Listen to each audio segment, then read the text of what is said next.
Good morning, Madam Chair, members of the board. Item 18.1, as you know, is the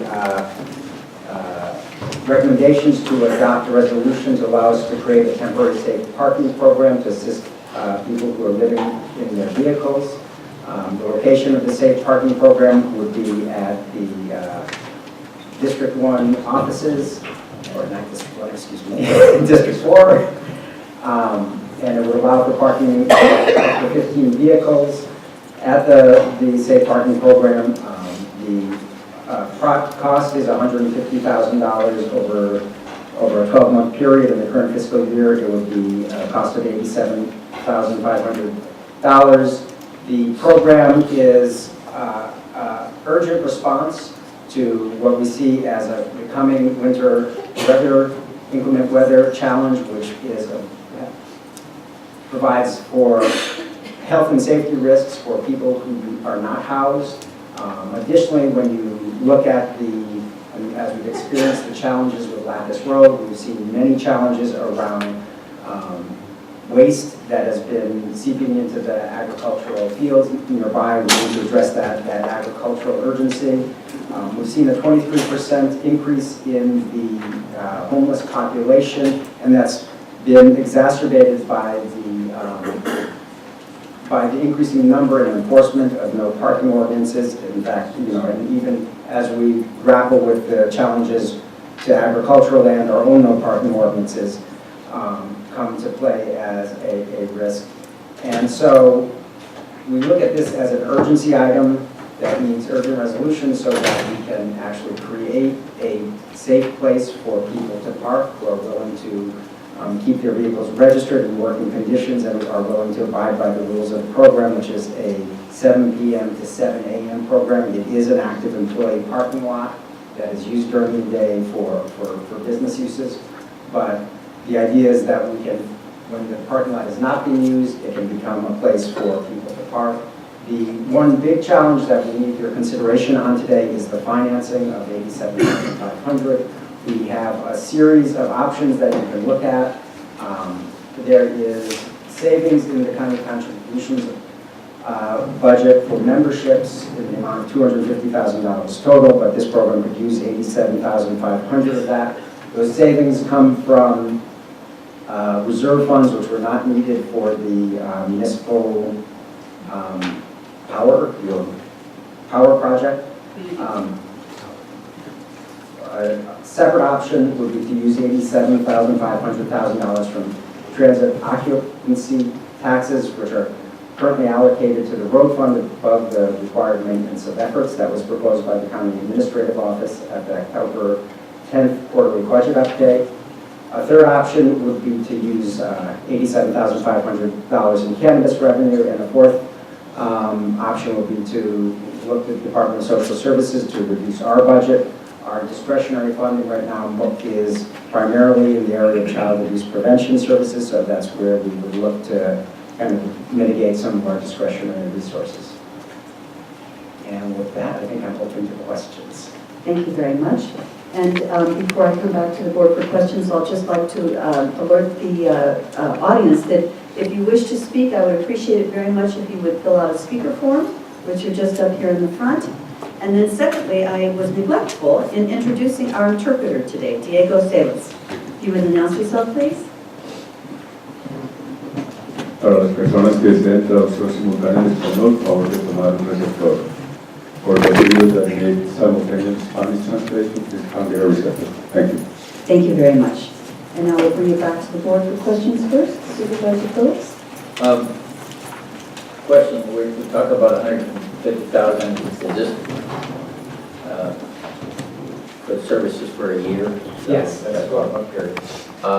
But I understand that the property can only accommodate 15 of the motorhomes at one time.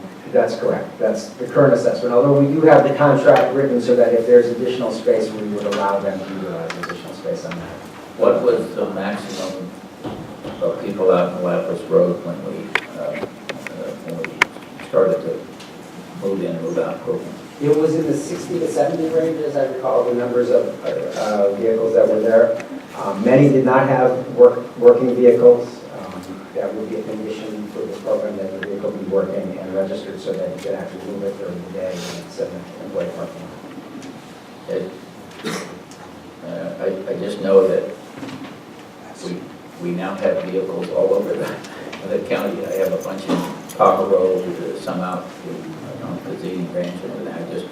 My concern is we're putting this money in, which I mean, we have a big problem, and I think it's good that we worked on it.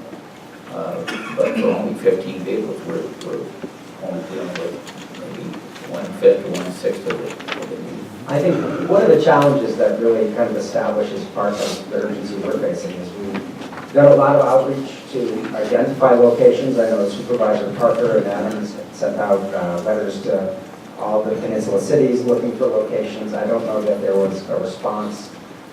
We pursued MST looking for another location, and MST rejected the location that we queried about where they had available parking. So part of, I think, the opportunity in front of us to address the crisis is that we can pilot a program, see what works, and while we're getting going, continue the process to look for other sites. In fact, some of the people who reached out to me with objections, it's not over the program, it's over the location, and that seems to be almost a constant. But I think the challenge to us, the challenge to our fellow jurisdictions is to help us find locations that work. Because we know the housing crisis is very real. We know that from the homeless census, which is not a complete count, many people who are living in their vehicles are outside of that count, as much as we try and count them. And when we see a 23% increase from those who we can count, we know it's an urgent crisis, just like you're mentioning. I've received some complaints, universities and some others, there wasn't enough outreach, but I think you and especially Supervisor Parker have done considerable outreach to get the word out where we were looking and what we were looking for. Yeah, I mean, part of it, some of the things that, that I highlight is Supervisor Parker hosted a Hot Topics at the Marina City Council in late August, where this came up as a concept. At the last two leadership council meetings, which includes many of the jurisdictions, more on the city side and the community side, we discussed the program and where we were going. We had the MST meeting, which included a number of cities at that MST meeting, representatives. In early November, we had a meeting with the city of Marina specifically. So we did have outreach. Obviously outreach, there are people who hit it, who didn't hit it. So, and we have been in touch with people from CSUMB. I know I had a discussion with the chief of police there last week. Just to encourage them to think that, the value added, right now we know on campus there is a homeless population. There's a homeless population that does access the abandoned drugs and is on the streets. And in this case, we're able to at least build in security patrol and a safe place for those who are willing to abide by the rules. Well, I know my office worked with Cora looking at some locations, Cypress Knoll, a place that Tansy had, Marina Airport, Invest, but any place you looked at, there was an entity that had to give consent to coming in there and working with it. And there was a lot of rhetoric, especially on behalf of Marina, but we haven't seen anything. And I do think it's important it be on a paved area, which is much easier to prevent contamination like we saw out in the soil out near Lapis Road. Thank you. Thank you. Supervisor Salinas, any questions at this point? So I know there was a letter sent to some of the jurisdictions, but is there any feedback from those jurisdictions in terms of trying to step up and assist in looking for a place where we might have safe parking? Well, the primary piece, my personal opinion is you can't beat a letter from the chair of the board and the other representative from that district that went out to all of this. There was no response. No, although I will say, the city of Monterey has hosted some safe parking programs with the same vendor we're working with in churches, and I think one's city-owned lot. So there are other smaller, well, and this is not a huge program, but there are other, examples of this program existing. And I believe it's the city of Monterey that's done it. Well, and I believe this is a pilot program, so I mean, unfortunately, we are in a crisis situation right now. And this will hopefully give us an indication of how to operate, how it works out or doesn't. But we're going to have to look for the sites. So I would submit that every jurisdiction has got to do some soul searching, because they come to us, they point the finger at the county that we somehow have to solve it. Well, it has to be a mutual cooperation here in order to solve it. So I think that should be clear from what we're dealing with. And we need to, I know with the city of Salinas, we're looking at a permanent shelter for some of the homeless, but this is those folks that have vehicles. And we, I think, need to redouble our efforts to find other areas that might. Just a comment about it, if you don't mind, is that, from the county, we have a mandate under Welfare Institutions Code, Section 17,000, which requires that we provide general assistance to the indigent population. When you look at housing and unhoused residents, that's really a matter for the cognizant jurisdiction who has, looks, specifically at residents. Now, on the other hand, as a county, I think we're very interested and we've done great work in partnering to develop programs because I think, as you said, Supervisor Salinas, it is a shared responsibility. And, I know your board recognizes that, which I'm most very appreciative of. Thank you. Supervisor Parker? Thank you, Madam Chair. We may get some of these questions in public comment, so I don't know if staff wants to respond at this point, but we did have some concerns expressed by the mayor of Marina and the Dunes developer about some of the zoning and some other kind of land use and legal issues. And I think it would be helpful to kind of clarify some of those. And I do just want to say that, we have been, and I have other comments, but I just want to say that our office has been keeping the mayor of Marina informed of our progress. I think it was actually the mayor who suggested the community meeting in August to really let the community know what was happening out on Lapis Road. And we talked about our efforts because we've been working on setting up this pilot safe parking program for the better part of a year. So it's not a surprise, I think, to anyone. And then we did ask county staff to reach out to the city of Marina, CSUMB, state parks, any of the jurisdictions around that might, who might be impacted, and make sure that they knew about the safe parking program. And so I know they've been invited to participate with us in our weekly check-in meetings the last couple of weeks. So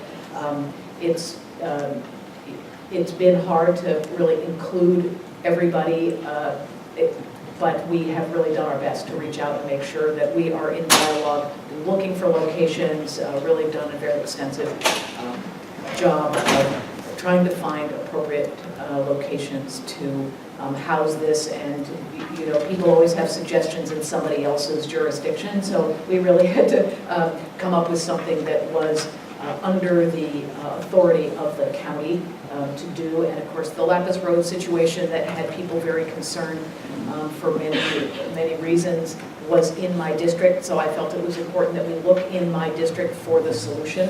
And so, but as you say, it is a shared responsibility, and so I think as we go forward and we look at how this works and whether it might work in other locations, we really welcome the community's input on what other locations we might envision in the future. So we're still open to suggestions. Thanks, Supervisor Parker. Supervisor O'Neill, any comments at this point? Okay, thank you. And now we will go to the public for comment and questions. And I have a number of people who wish to speak. So I'm going to ask you if you could keep your comments to just 2 minutes per person. And as it stands, the way we proceed is that we always ask elected officials to speak first. And we have Marina City Councilwoman Nancy Amadeo with us. Thank you, Chair.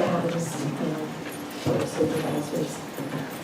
Obviously, this is in the City of Marina jurisdiction, and although there's been some hot topic meetings, there was never anything that came before the council for us to weigh in on this process. Now, I was kept informed through when we rescue, although I was never told until the very end that it was going to be 4th District Supervisor Parker's parking lot. To me, the process has been less than transparent for the city that is the underlying jurisdiction who is ultimately responsible. Having a hot topics meeting only engages those people who say, oh, I like going to Supervisor Parker's hot topics. And there are people that enjoy going and hearing what she has to say, but the majority of people don't participate. It is not televised like council meetings are. So the majority of the public doesn't know. They just plain don't know what's going on. I think you do a disservice to the public when you don't bring it before the council and let the public weigh in and let the council weigh in at that point. It disturbs me that a program that I believe in a huge way, I've been participating for several years now with council members from Monterey on ensuring that we have safe parking programs, but they all seem to be at night only. And then what do they do during the day? Well, in Marina, they come into the shopping centers and they park in the parking lots because that's what they need to do. We really suggest that this Board of Supervisors needs to look at 24-hour parking. And I have a suggestion. The county does own property on the 44. The city owns property on the 44. You can go ahead and continue. And there is the ability to create camping facilities that would accommodate RVs. So you can pave it. You can also fence it in. You can give your homeless occupants a plastic card, much like you use for hotel stays. They register, they get their plastic card, they swipe it in order to enter the gate, they come in. Now, granted, there's an expense with that, but you can also make it a public camping ground, and what they do is they swipe their credit card. They come in and they pay to use the same place. They didn't mind camping out on Lapis Road, so they're certainly not going to mind a public campground that is shared with our homeless population. I think this is an option that the Board of Supervisors needs to look at, because this is 1 year, and I can guarantee you the City of Marina, the developer of the property, the specific plan, FORA, all of these underlying agencies that have a responsibility. It doesn't mean our general plan, it doesn't mean our specific plan, and it doesn't mean the Monterey County's, the forest-based reuse plan. So those three things in and of itself says it will never be allowed to be permanent where it is. So finding a more permanent solution to responsibility going forward. Okay, I strongly support 18.1, and no one considers this ideal. Everybody can come up with very reasonable objections to it, but I think the overriding concern is to get something going after all this work in preparation. I sent you an email about a half hour ago, and my recommendation is that it be included into 18.1 item E as part of the finding or information. The basic thing in my email is that there's a leveling concern as far as RVs. That was brought up at a meeting at the Transition Center where one RV owner was saying this parking lot wouldn't work because it wasn't safe for RVs. I thought that was very suspicious. I looked up on Google RV leveling, and for instance, you have an article entitled "How to Prevent Your RV Refrigerator from Exploding If You Can't Level Your RV." And it goes into how it's the refrigeration is based on gravity, and if it's at too much of a slant, more than 1 or 2 degrees, the chemicals keep going, build up, and it will overheat, and so you have an explosion. I know that RVs park on Walmart parking lot in Marina, which is service landed. I know that this parking lot at the 4th District is relatively steep at the east end, relatively not so steep when it comes to First Avenue. My recommendation is that this be taken into account along with porta potties and trash bins and pollution and everything else as a legitimate concern, not just for this instance, but for future sites. So it may be that campers, vans, automobiles, which don't have refrigerators, might be more suitable for this And that is something that you could maybe find out ahead of time by doing a trial run with an RV. All large ones have refrigerators, to see if it's possible, for them to be accommodated. I mean, if it's not safe, if it's more than 2 degrees, it's something that can't be blocked up by woods. They have leveling jacks, things like that. But I mean, if it doesn't really fit large RVs, you got more space for other vehicles. So that's just my big concern, is that that be taken into account. Good morning, Madam Chair, members of the board. I represent Marina Community Partners, the Shea Homes, managing member, developer of the Dunes Master Plan Community in Marina. This site is in the middle of our project. I want to say first and foremost that we are sympathetic to the issues of homelessness and home affordability. Our current project is running at 40% affordable housing, very low and low in terms of housing count, and 25% overall that is built out as a master plan community. We do applaud the efforts of the SAFE program, parking program. However, this is not the location for 3 reasons, in order of importance.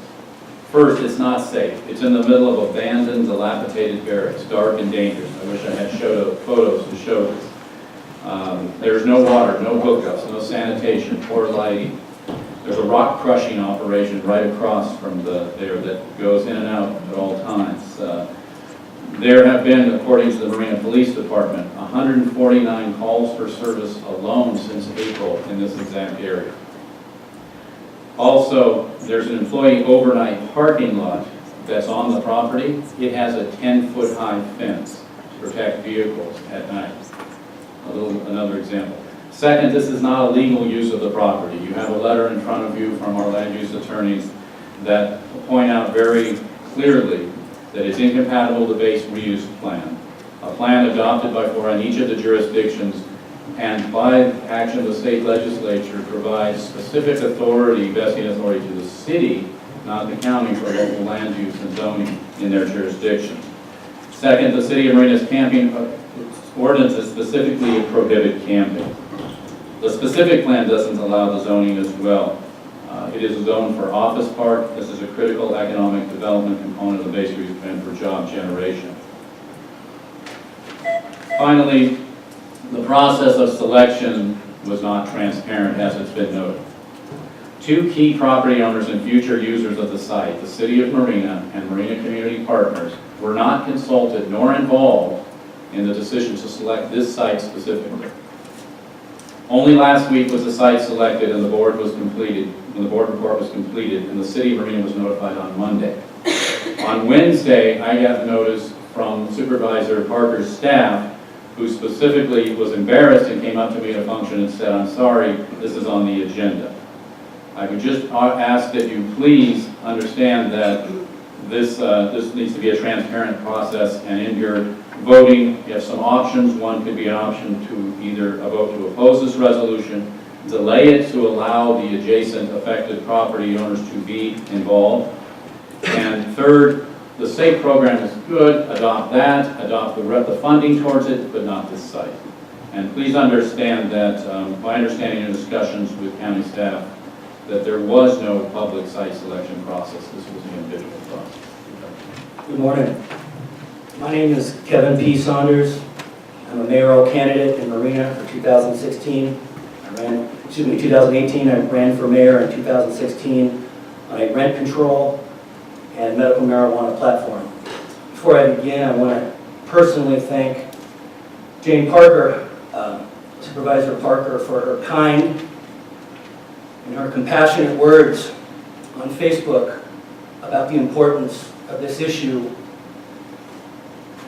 And I want to prod this board to be a progressive board, to be an activist board. Because in Marina, with our current slate of council members and mayor who are beholden to the California League of Cities, and only to the California League of Cities, and not to their own conscience, will do nothing. And I want to thank you for bypassing this ineffective council. And that is why I ran for mayor in 2016. And that's why I'll run for mayor again in 2018. You can use your marijuana taxes for this. This is a civil rights issue. This is a moral issue. We have women on the dais, and hopefully in 2018 we have a third. And I believe that because of this, we have issues like this in front of us. Men fail us. Women save us. This is a great location. It is by Target, which is inexpensive for folks. It is by the movie theater. And I want to ask the Marina Police Department to not revoke driver's license and not tow cars, because without these cars, this is how people get to jobs. This is how they get to the methadone clinic. And as a person who is currently methadone dependent, it is important that these people that could be any of us, one paycheck away, maybe not the paychecks you guys make, but most people are one paycheck away. I want you to remember that. I want you to remember life before your supervisor salary. And remember that we are one paycheck, sometimes two away from this. In my case, a huge popcorn away from homelessness. I want to thank Jane Parker especially. Your words not only inspired me, but they often inspire me. Thank you. Good morning, supervisors. My name is Tyrrell Morris. I'm a PhD in aeronautical engineering. Through no fault of my own, I am one of these people. 2 months ago, my mother got put into managed care, and I ended up with 10 days to find a place to live. My only choice was to grab an RV, put myself and my dog and my things in it, and move. I had no other recourse. However, being a longtime resident, I agree with Supervisor Phillips, Supervisor Salinas. Part of the major issues were scouting. This spot for 15 cars you're not going to get those of us who have large RVs to do this. First of all, the inclination is wrong. The gentleman is right about the propane systems. It costs me $7 a day just to move between the area over Dole to Lapis Road. In fuel, we can't afford that. We need a permanent spot. I can think of 2 spots right now off the top of my head. One is an old vehicle parking lot used by the military at Fort Ord next to the solar farm that has both sewer and water within 100 feet of the site, as well as a site at Reservation Road and at Imogene Parkway and Marina that has sewer and water available left by the military. There's room there for up to probably 50 vehicles. It exists. We can build, we ourselves, the people who work on it, are involved in this, could build a sewage drainage system for $10,000. We have a heavy equipment operator. I'm a certified engineer. I grew up with my grandfather as a plumber and a mechanical contractor. $80,000? Give us that money and we could self-manage ourselves for 2 or 3 years. I live in Seaside. It's so hard for us to get to Veterans Park, especially if someone quit. I'm disabled. They took my check last year, almost a year ago. I haven't been able to get nowhere. I just had to beg to get to court today. You know, it's hard for them when they give us tickets. How are we going to pay for them? We should bear straight, but we must be eaten. You know, me and my husband volunteer for Smart Fund. You can ask him. He pushes carts. I sit there home all the time. Tell people have a nice day and bless tomorrow. You know what? It's very hard for us to come up with $6, $12. Then we got to walk all the way to Veterans Park or get a bus ride. Then we got to go all the way where we're at. The cops gave us a ticket for camping. What about the Pilgrims? What do they do? What about the Indians? They use the same things we do. There's a shelf right there at Seaside. Open 24 hours a day. We all hold our signs. We bring people to McDonald's, to Smart Fun, to wherever y'all got Home Depot, just to give us money to help us out. You know, we were grateful for that. But not a lot of us can make it that far. My husband's got a backpack, which is next to speed. I'm disabled. I have seizures. I lost my check because I missed an appointment in Texas coming here to move for a better person than I needed to be and get off the drugs. You know, God bless me for that. Y'all's taking us, giving us tickets. Yeah, there's a lot of us that get a lot of clutter to do that. A lot of that clutter is stuff y'all donate to us. We help a lot of times at Smart and Family. I walk around McDonald's parking lot, Home Depot parking lot, Shell's parking lot, picking up trash. Something the cops get on to us for getting in cans and bottles. Recycling, doing something good. They want to give my husband a ticket for that. Give somebody a ticket for running and killing somebody. Do something useful. Don't give us tickets for beating somebody and doing something good. You know, that's wrong. We got a ticket for sleeping in the tent. What are we supposed to do? None of us can afford much. So, Thank you so much, Ms. McCoy. and I'll Thank speak you. on my husband's behalf since he's there. Thank you. Like I said, he collects cans and bottles, which is entitled to getting all revenue, and helps our environment. I have kids. I get them up for adoption, doing money to see. What can we do if y'all took our recycling bin? Please. We want to start by saying thank you, Jane Parker. This is going to be teary because it comes from the heart. Thank you for stepping up and displaying humanity, those of you that have. And going upstream against the current of politics. We do understand what this can cost to y'all and everything you have to go up against, and we appreciate it. And we still want the 24 hours. For every reason that Turbo, I call him Turbo, said, we need a 24 hours. We need to have people catch up with their medication. Some of the medication these people are on has to do with balancing the chemical in the mind. Very important. It's dangerous to stop and restart medication just so that we can move every so often. I've been off my medication for 8 days and I'm shaking all the time. I don't like to text anymore. I don't like to write anymore. I mean, you can see how messy I am. And I'm off over a week. I'm on my own medication. It's already doing this much to me. And I can only imagine what it's doing to people that are on heavy medication. We also need a 24-hour, so we all feel safe going to doctor's appointment, picking up a prescription. You know, I haven't been able to schedule a procedure that I need to do where it's going to take me 2 days to recuperate. A lot of us are workers. They need to rest and go to work and not be able to be harassed. They're students. They're our future. I want to be able to vote for these people. I see them in their car, you know, studying, doing homework with a flashlight. Because they just have a car. They don't have an RV with lights in it. But they're still with a flashlight. That's why I want to vote, you know, for our future. That's our future. And I would want to vote for that person that's even studying with a flashlight. Because you know they're going to be great in political and being doctors and lawyers and firemen, you know. Disability people, we can still contribute a lot. We have wisdom to share. We have things to show you how to survive out here. A lot of us are going to, I'm trying to apply for a state disability. I wouldn't even mind, you know, paying rent for a little spot. But right now, I can't do anything. Thank you. Thank you so much for your remarks. And thank you, Jane Parker.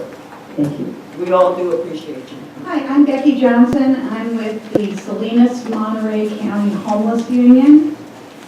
We support the motion and we appreciate Supervisor Parker's hard work on getting that. I have a petition we've been circulating. I'm going to read it. It says, we, the members of the Lapis Road Homeowners Association, are working hard to comply with all county health and safety regulations, but find the 10 a.m. to 6 p.m. daily move-along to be prohibitively expensive, time-consuming, extremely stressful. Furthermore, there is no reasonable place where we can park without being ticketed. We implore the county's dropping of this requirement. Okay, I'm going to turn this in. Thank you.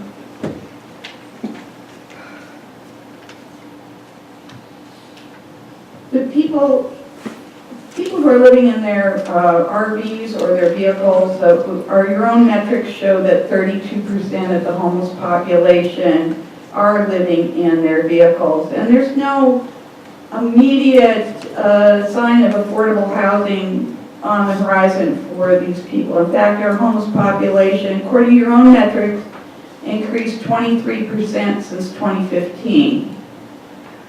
As the county, you have a responsibility for all the people that live in your county, whether they're illegal aliens, whether they are from another state, whether they're housed, and whether they're homeless.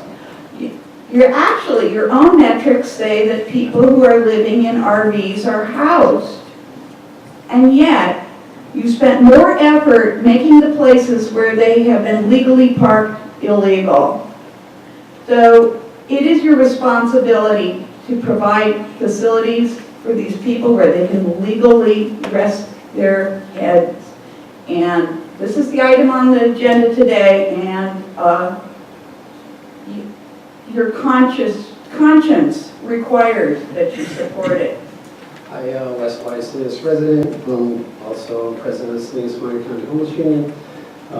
Helped develop this Lapis Road Homeowners Association, and we're just really supportive of this agenda item. We're really worried about this transparency issue because I'm pretty sure that all parties that are claiming transparency, they already voted no on this themselves, so there's no support there. And that's why the county's left holding back. And you guys are probably the biggest role models around, right? Because you're the county, biggest municipality, biggest budget, everything like this. So Salinas is your only other counterpart. There needs to be more collaboration between the jurisdictions, municipalities. Elliot said it well, we constantly do this, cut people out, block them off. The other municipalities are doing it. We need to be the role models to lead the way. This needs to be four-fifths. It needs to be unanimous, because even if it's only 15 people, we need to start pushing the bar and stepping up. And by being this role model leadership, then other municipalities will start following too, slowly but surely. Hopefully, Salinas says, they're dragging their feet doing it, but hopefully they do more than they're doing now, because it's all succumbed to these businesses. Businesses and governments, you folks are role models, and neither of you are doing your job. You're actually saying one thing while you're doing another. It's all twisted. It's about spin. It's not fair, because it's not helping anybody and it's hurting people on purpose. We need to stop doing this. We need to have this be unanimous, because if this dies, I really worry for what this county has coming in store, because it's just, that's just the way we treat people. We need to be better, and I hope this is unanimous. Well, my name's Wanda Sue Parrott. I write a column called Homeless in Paradise, and it's only beginning right now, the 4th year. And there's all these wonderful people here that really move me. But on a larger scale, as I was listening to everyone, and biblical, I think, is biblical, saying came that said, if you have faith as a grain of mustard, great things can come from tiny seeds. All of us, everyone here today, we are on a historical moment in history. Sitting here, this could go national.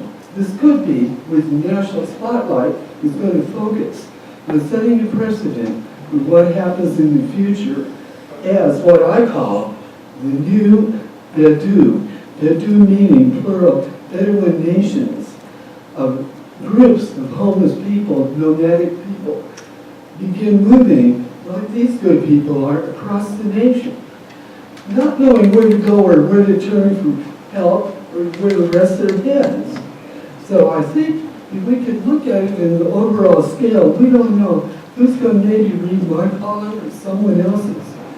and take a lesson from what you do today, for better or worse.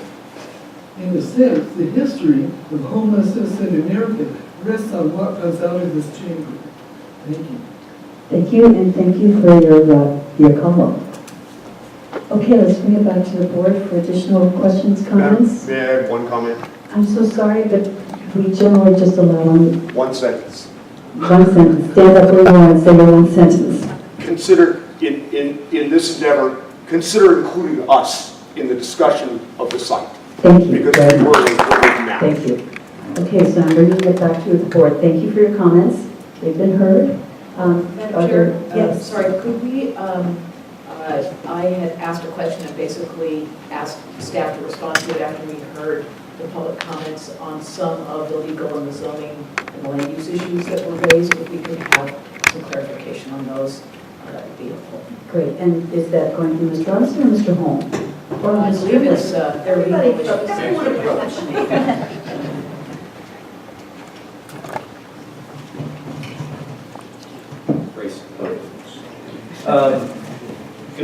Good morning, Carl Holm, the Resource Management Agency. The base reuse plan for the former corridor area designated the site as plant development for mixed use.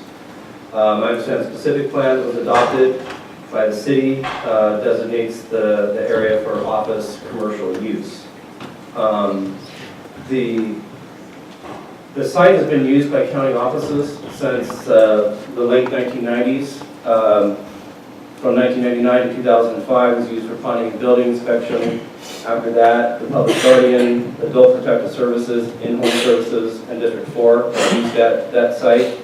The land was formally conveyed to the county in March of 2007 with the existing building and parking lot that was there when it was part of the former corridor, the former CID building. It's been used as a public parking lot for public parking, including overnight parking for county vehicles. It's not posted as there's no posted restrictions relative to parking, and nothing's changed. There's no new structures that are being proposed with this program. Therefore, with my opinion, that this would be consistent with the base reuse plan. Thank you. Thank you. Any additional clarification needed, Supervisor Parker? I think Mr. Robinson has something to say, and Ms. Grimling as well. Excellent, thank you. I would just add on the urgency issue that, some of the issues I brought up earlier, that, one, we do have the inclement weather season upon us. There is the issue of waste that can run into the agricultural fields. We do have the experience of growing homeless population, and that on top of that, the efforts that we've undergone to identify spaces, other locations, and in the end, this is the location that was left. And so to put something in place by December 1st is a matter of urgency. Thank you, Mr. Robinson. Ms. Trinity? Thank you, Senior Deputy County Counsel Bonnie Strilling.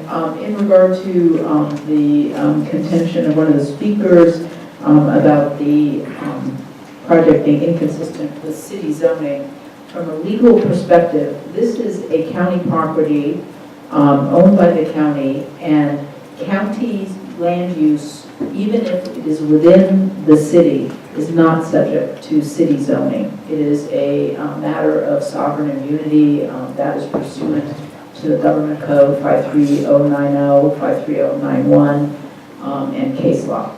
So from a legal perspective, we're not subject to the city zoning. There's no referral requirement to their to the City of Marina's planning agency with regard to issues of consistency with the general plan, because that would kick in if the board were authorizing a public building or structure, but the project does not include authorization or construction of a public building or structure. And then in regard, the project does need to be consistent with the base reuse plan, and you heard from your resource management agency director as to his opinion in regard to consistency with the base reuse plan. The CEQA exemption that's being proposed is for an emergency that would be for specific actions necessary to prevent or mitigate an emergency. It cannot be used for a situation that has a low probability of occurrence in the short term. But you've heard, and it's up to you as the fact finder to determine if you think there is an emergency situation based on the evidence presented by the Department of Social Services. I'd be happy to answer any additional questions. Thank you. Thank you very much, Ms. Trimley. Any other questions? Pardon? Okay. Okay. Madam Chair, I'd like to move approval of the item with the option for financing that takes a portion of the monies not needed for the Monterey Bay Community Power financing. I'll second By the that. second, I have a couple of comments. I'll second that motion. Okay, thank you. I want to thank everyone who's here today and who's been participating in this process, and those who've been working on developing this small step towards trying to make sure that at least some people who are living in their vehicles have a safe place to sleep at night. And I want to thank the Lapis Road residents. You have really been more a part of the process probably than you know. I just want to say that it's clear ever since we put in the temporary parking program out on Lapis, where people were required to sign up and agree to certain conditions. When you go out to Lapis Road now during the day, I was out there over the weekend, I didn't see one vehicle at the time when there are not supposed to be any vehicles out there, and the place has been able to get cleaned up. And so I just want to thank the Lapis Road residents to really show us that these programs can and do work. So clearly there is more work to be done, and I look forward to continuing to work with our friends and neighbors to really talk about 24-hour solutions, other locations. And we're going to, this clearly is a very small number of vehicles that can be accommodated at this place. So as we go forward, and I'm hopeful that other jurisdictions on the peninsula will be willing to step forward and help us identify sites where other kinds of programs similar to this can take place. And the 24-hour issue is something we're going to have to look at. In the meantime, because people are required as part of this program to move, we are looking for places that welcome people to park during the day. It is a burden for people and an expense. So if there are ideas of places where people could park, that would be very helpful. Again, just want to thank everyone, and I hope that we will have unanimous support for this item. We've been working hard on it for a while, and as we come into the winter weather, to have a safe place where we can make sure that conditions are clean and people have a place to sleep is really a critical need, and I appreciate all the work that's gone into this. Supervisor Parker, before we go to Supervisor Leaho for comments, I wanted just to ensure that as you were making your motion and I was seconding it, that this did take into account that we are facing an urgency, a health and safety urgency, as far as there's simply not being enough housing. It is an urgent emergency. So I just wanted to ensure that that was the tone of your... Yes, absolutely. And again, also that this is a pilot program, is a temporary program, is a program that will be for 12 months or less as we look to find a permanent spot. And I would love to be able to take up Councilwoman Amadeo's thoughts that there may be a former camping, a Boy Scout campground at the Old Floor that we should take a look at. And another consideration being that as we look for a permanent site, that we look for something that is close to the freeway to make it just a bit more accessible. So I just wanted to ensure that those were in the spirit of the motion as well, which has a second. And I'll entertain additional thoughts. And Supervisor Leaho has just been jumping into this. Thank you, Madam Chair. First of all, like some of our residents spoke today, I wanted to really commend the leadership of my colleagues, Jane Parker and Mary Adams, on this issue of homelessness. This is my 9th year in office. I served as mayor, assembly member, now county supervisor. In all my years of office, I met a lot of elected officials, but there have been very few, at least in the areas I represented, who saw true local government champions for a very difficult issue like homelessness. Very few. And some want to be champions, but as soon as the political pressure begins, those elected officials quickly fold, because it's easier to say, not in my backyard, let's do it somewhere else. It's much harder to take on a very difficult challenge where there are not a lot of easy issues, not a lot of quick solutions to, and year after year, month after month, continue champions for our most vulnerable residents, because yes, they too deserve to have their concerns equally as important for all of us up here as well. Their voices deserve to be heard, and their conditions deserve the attention of all of us. Our biggest responsibility as elected officials is to solve problems. And this is a growing crisis, not only in Monterey County, but throughout the state of California. So I commend. Jane has had meetings with stakeholders, not everyone, because you can't reach out to every single person that's out there. But she has done a very good job of putting the word out there. Bring this up at this meeting. We've talked about this particular site numerous times already. And then when I hear people say, this is only brought up last minute. No, it's not. Our local newspapers, which help us as government get the word out to our constituents and to other local governments, have repeatedly reported this particular site. I'm going back to the Monterey Herald on August 13th. Jane Parker's staff, when he asked, he said, quoted, "We do expect one of these locations will be in the peninsula, and the parking lot adjacent to the coastal office of Supervisor Parker has been identified as a potential location." 2 weeks later, in the same newspaper, the article pointed out, the move grants a reprieve of sorts to the folks on Lapis, leaving along the mile-long stretch of road in the unincorporated Monterey County, while a safe parking program is pursued, including locations, possible sites, such as the parking areas surrounding the District 4 Supervisor Office and Marina. So I just want to point out, notice has been given plenty of times. But what happens with an issue like homelessness, many people don't want to step up to help solve the problem. It's typical that we hear people opposing, not problem solving, opposing at the last minute. And in addition, Supervisor Parker and Supervisor Adams sent letters to each mayor of the peninsula cities asking them, we're looking for a safe parking program, help us find possible sites. And guess how many responses these two brave women received? 0. 0 responses. So on the flip side, as elected officials, we already know homelessness is a growing crisis. Our Coalition of Homeless Providers recently did an update to their point-in-time homeless survey. Homelessness in Monterey County is at the highest in 10 years, a 23% increase only since 2015. I mean, talk about a very growing crisis within our county. And like many things, there's not a lot of easy solutions. It does require all governments to get involved. Not only governments, I would say, but I would say businesses, community leaders, nonprofits. It's going to take more than government to change this crisis when it comes to homelessness. But here we are, trying to show our community we're not just keeping status quo or sweeping the problem under the rug.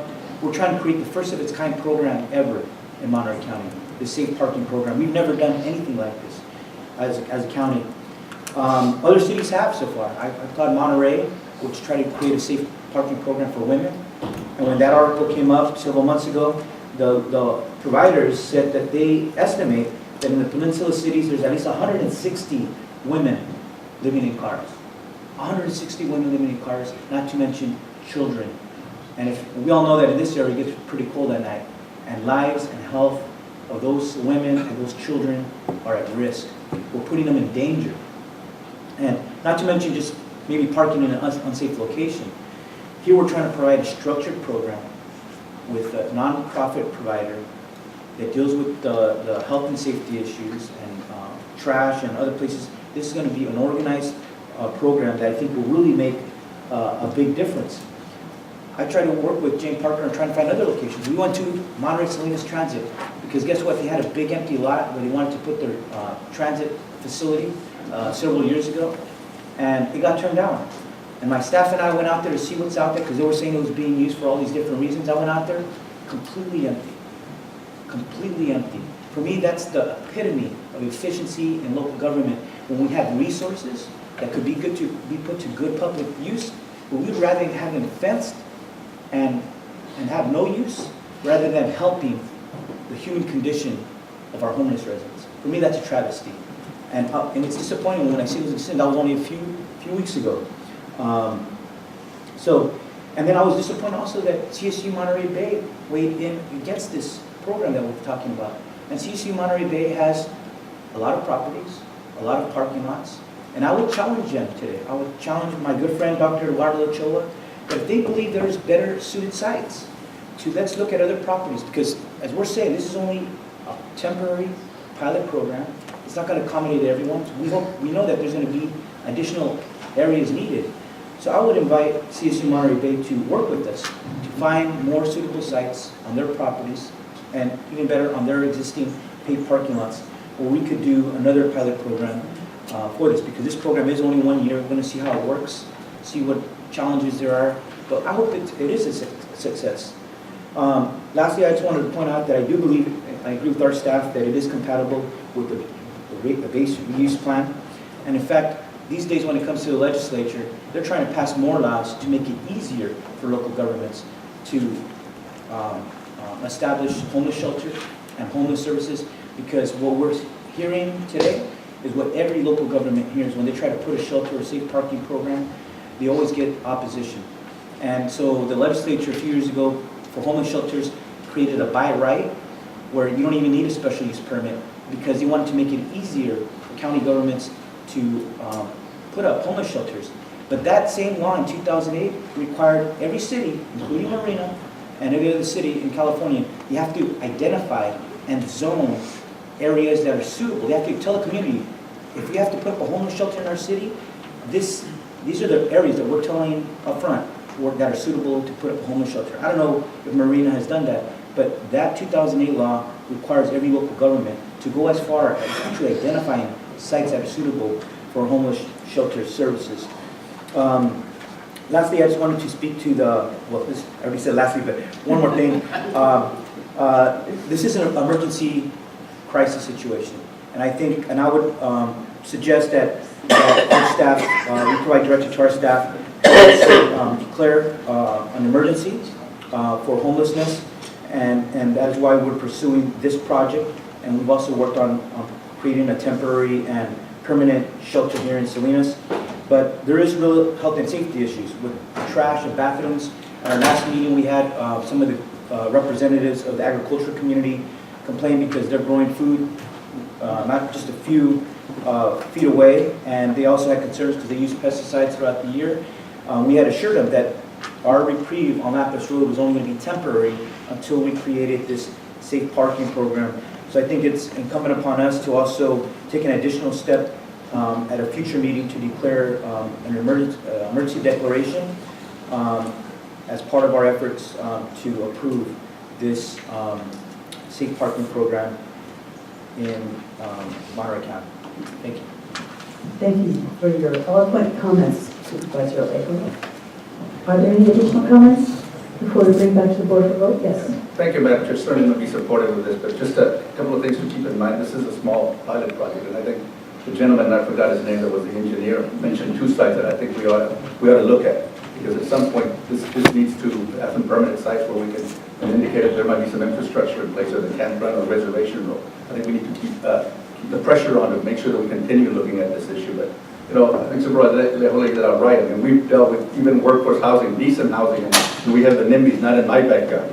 They want us to support and take care of the issue, but not in my backyard. So I would suspect, and I would ask our communities and our cities I want to see more YIMBYs, yes, in my backyard, that can come out and say we welcome and work with this county to solve some of the issues that we're facing. So again, appreciate the efforts of Supervisor Parker and Adams for trying to at least address it at this point, because we truly do have a crisis on our hands. Thank you very much.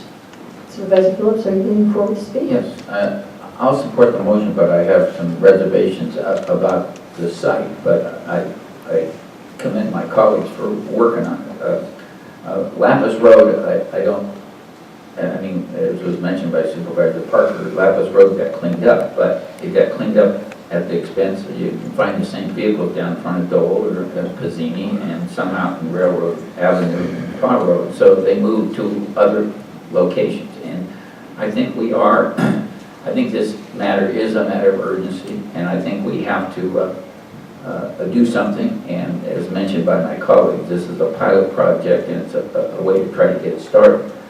I agree with Councilwoman Amadeo that I don't think it's ideal to make these people move out every day. It should be a campground, and that just makes much more sense, because where they go someplace nearby, and then have to travel back.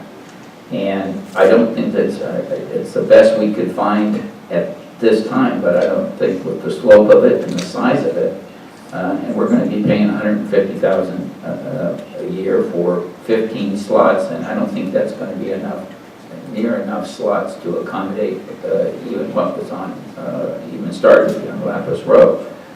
And so I like my colleagues, reach out to the university, to the city of Marina, can we find a better location? Because I think we're not investing a lot in the infrastructure, so if we can find a better location, and you can work with us in finding a better location.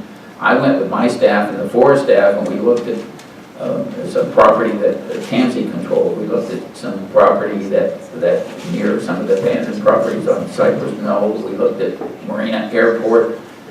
We looked at some of the Ambest properties. All those, in a lot of ways, had some disadvantages, but a lot of them had a lot more advantages than this particular piece of property. And I think we have to keep moving forward, and hopefully maybe this will cause the other jurisdictions to work with us to find a better location. Thank you so much, Supervisor Phillips.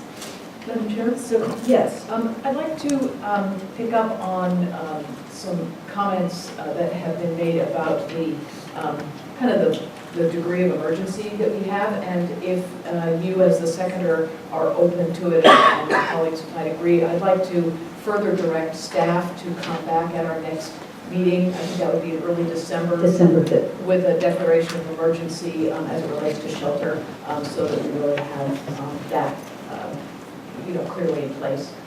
So that yes, that sounds fine. Although we embraced it within the context of the motion, to bring it back specifically is a great idea. So yes, let's do that now. Of course, amend my second to allow that too. Okay, so then we have a motion on the floor. And I think this is for item 18.1, and it also includes using the funding that's needed from the Community Power of Monterey Bay. May I have all in favor, please say aye. Aye. Aye, thank you very much.